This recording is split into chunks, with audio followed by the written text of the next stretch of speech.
bật lên. 打开， À, 是不是亮了？ bật 这 lên 里 nó 也要 tắt. 打开的，你用 USB 的也要打开。 Nếu mà dùng cổng 2.4 thì cũng phải bật ra công tắc lên thì nó mới sáng được.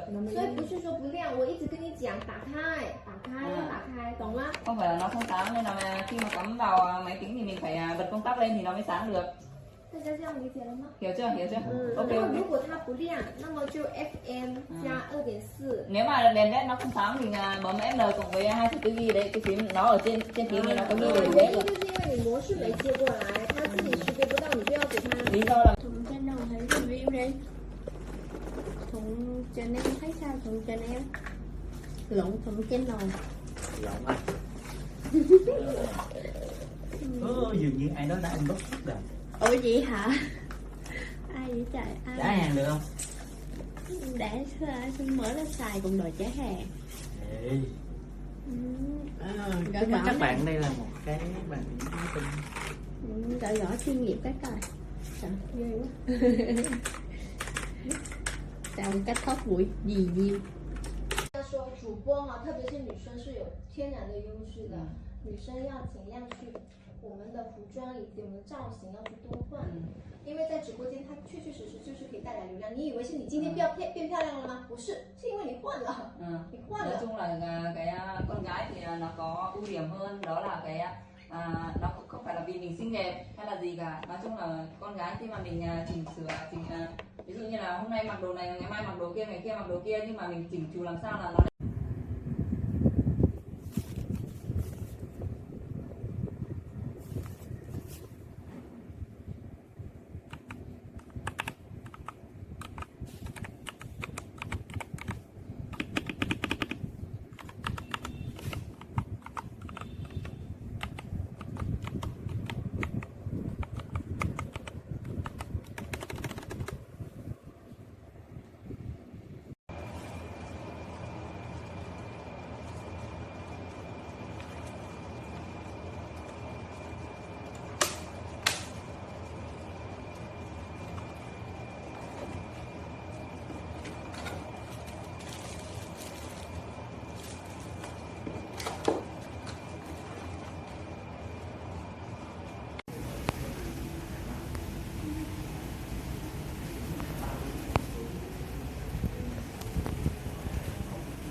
Ngon luôn.